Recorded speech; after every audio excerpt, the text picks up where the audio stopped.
महाराज जी। महाराज जी, अगर कोई व्यक्ति हमारे सीधेपन का फायदा उठाकर हमारे साथ छल कपट करता है या विश्वासघात करता है तो उसे क्या हमें अपने जीवन से त्याग देना चाहिए? नहीं, इस परिस्थिति में खुद को कैसे प्रसन्न रखें?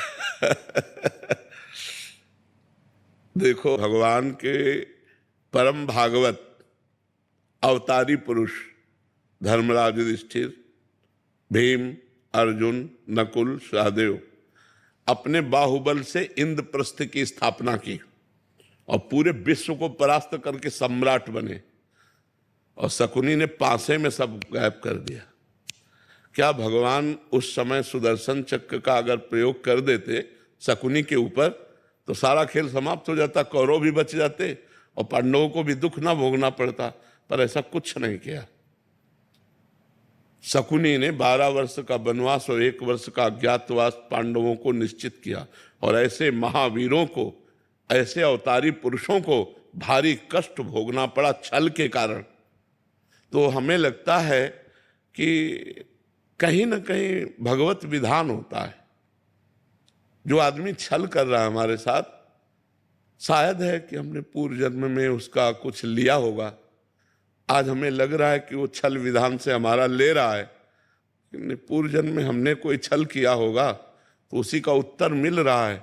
मुझे ऐसा मान करके शांत, अगर त्यागने की जरूरत है तो त्याग दीजिए, नहीं कुछ ऐसे संबंध जहाँ त्याग भी नहीं सकते। भले अपना घर का कोई सदस्य है, अपने परिवार का अपना प्रिय सदस्य है, कैसे त्यागोगे? अपना पुत्र है, अपना पति है, अपना मित्र है, अपना, तो सहन करना चाहिए। मतलब दूसरा उपाय नहीं है, एकमात्र सहन करना उपाय है। कबीरा खुद को ठगाइए, दूसरों को ना ठगे। अगर हमको कोई ठग रहा है तो वो देख रहा है, छोड़ दो उसके ऊपर, जाओ भैया जाओ। जब वो मालिक हमारी तरफ देखेगा तो निहाल कर देगा, और जब उसकी तरफ देखेगा तो बेहाल कर देगा। दुखिया को न सताइए, दुखिया देगा रोए, और जब दुखिया के मुखिया सुने तब तेरी गति का होए। ऊपर से लेकर के ये आज तक इतिहास साक्षी है। ये छल, ये कपट, ये व्यवस्था पहले से चली आ रही है बड़े बड़ों के साथ। वही तो कह रहा हूं, धर्मराज है भाई। हम लोग तो धर्म से चलेंगे, वो तो धर्मराज है, और छल से मारा कि 12 वर्ष का वनवास, 1 वर्ष का अज्ञातवास।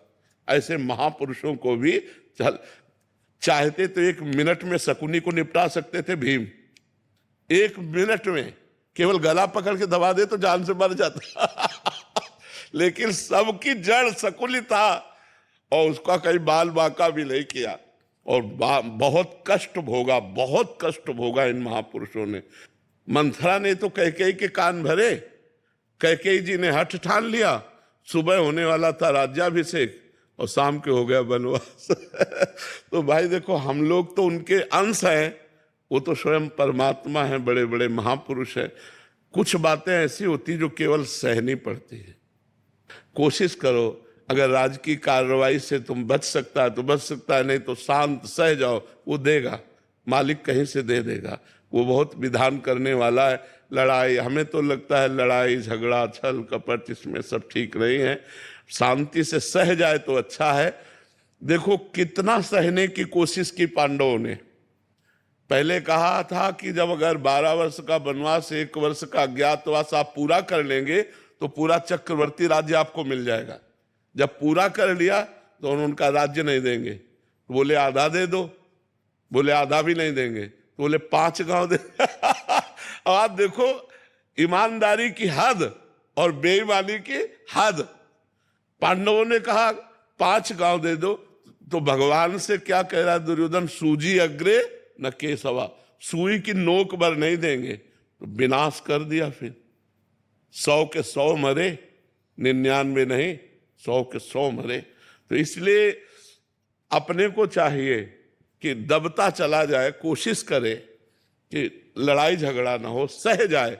और जब ऊपर जो बैठा हुआ सबके देख रहा है, वो जब देख लेगा ना, तो वो जब न्याय करेगा तो विध्वंस हो जाएगा सामने वाला। इसलिए हम तो यही सिखाएंगे कि झगड़ा ना करो, हम यही सिखाएंगे कि हिंसा ना करो, शांत भाव से सह जाओ। अगर कहीं ऐसा लगता है तो राजकीय विभाग का सहयोग ले लो, लेकिन लड़ाई झगड़ा न करो। बहुत शांति थोड़ा जीवन है। आजकल लोग जरा जरा सी बात में हिंसा कर देते हैं। ये नहीं जानते कितना कीमती मनुष्य शरीर, और इसको हम नष्ट कर देंगे और हमें कितना बड़ा अपराध लगेगा।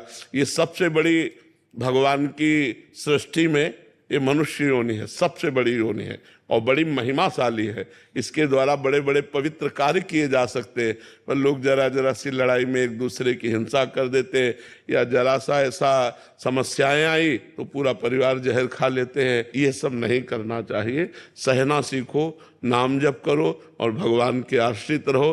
किसी तरह संसार से हम मुक्त हो जाए।